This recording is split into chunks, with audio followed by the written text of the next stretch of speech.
Wow, where did the time go? But more about that later. Recently I was interested to see the Sigma CEO give an interview. As like many of you, I'm hoping for an announcement on new mounts being added by Sigma. Let's look into that. Hi, I'm Tom and welcome to Rumour Has It. Sigma celebrated 60 years as a company in September 2021. And this being their 60th year, we can expect big things from them. In an interview back in September, Kazuto Yamaki, the son of the founder of Sigma, laid out his plan for 2022. In that plan, he confirmed that Sigma had used the pandemic years to focus on quality and design, as well as new ways to communicate directly with their customer base. From this introspective period, we've seen a new camera released. Yeah, if you didn't already know it, Sigma make camera bodies. And they also released new lenses. But there's more to come. Let's look at each part of the plan. Firstly, the FPL Camera. Whereas originally the FP was aimed at video, the FPL is aimed at hybrid photographers, and with a 61 megapixel sensor, rumoured to be the same one as Sony used in the A7R4. Suffice to say, the FPL only compares well in the sensor department. Although having the Leica L mount, it does have the use of excellent Leica lenses. And if you like small cameras, this is actually the smallest full-frame mirrorless body you can buy. The downside is the ergonomics. They're not quite there. And autofocus, although improved over the original FP, is still not mature enough to take on Sony and Canon. But it does seem that Sigma are improving here, and it bodes well for the future. Sigma might gain a foothold in the mirrorless market if they continue to improve at this pace and find their niche. There is a market for a small full-frame camera with access to great lenses, especially since Sony dropped the RX1. But there are a few things that Sigma need to improve on, as mentioned previously. But Sigma also need to sort out the menu quirks and add a touch-sensitive, articulated screen. In my opinion, these are the features that demographic who would buy this camera will be looking for.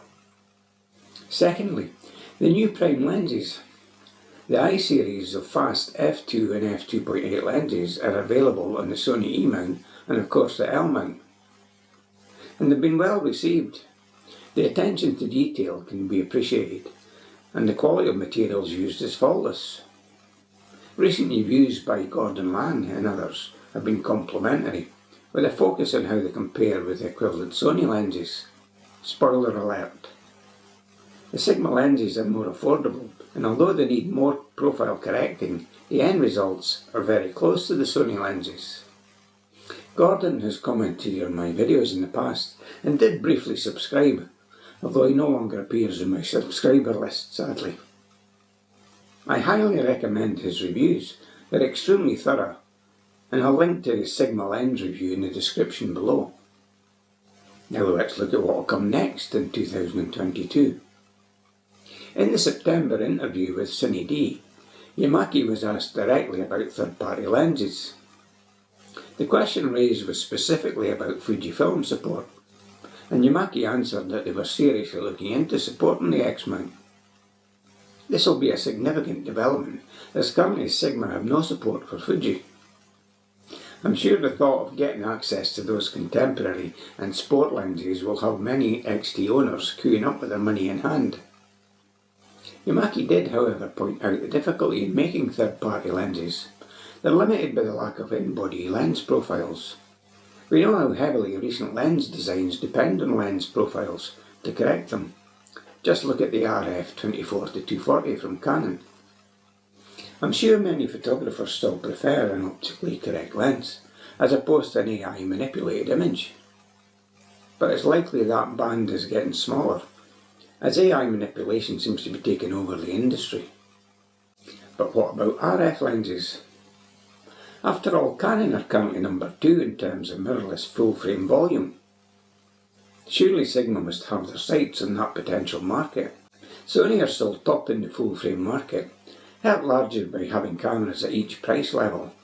particularly the large-selling Sony A7III and the new A7 IV.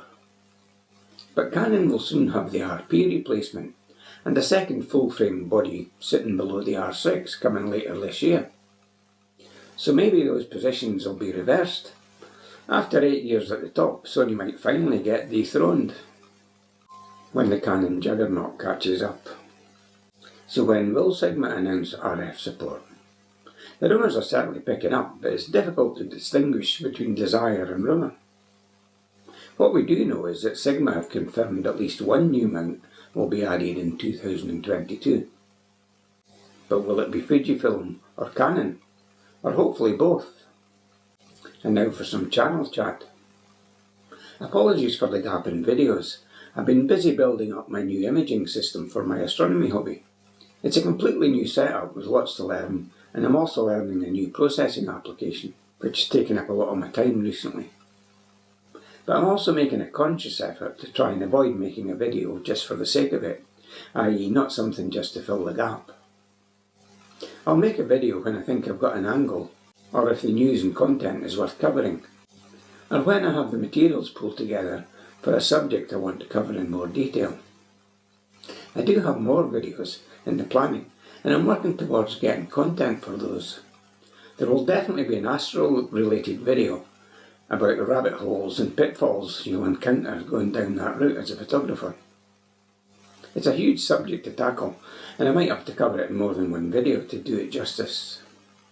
It's easy to get carried away following the rabbit, and I hope to give you some good advice that will help you avoid some of the mistakes so easily made, and also set expectations that can be realised, but not as easily as some would like. It can be a struggle at times, and it's a frustrating hobby. Now why not try this video next, which YouTube thinks will interest you, or perhaps this one might suit you better. And thanks for watching, Rumour has it. I hope you'll be back soon.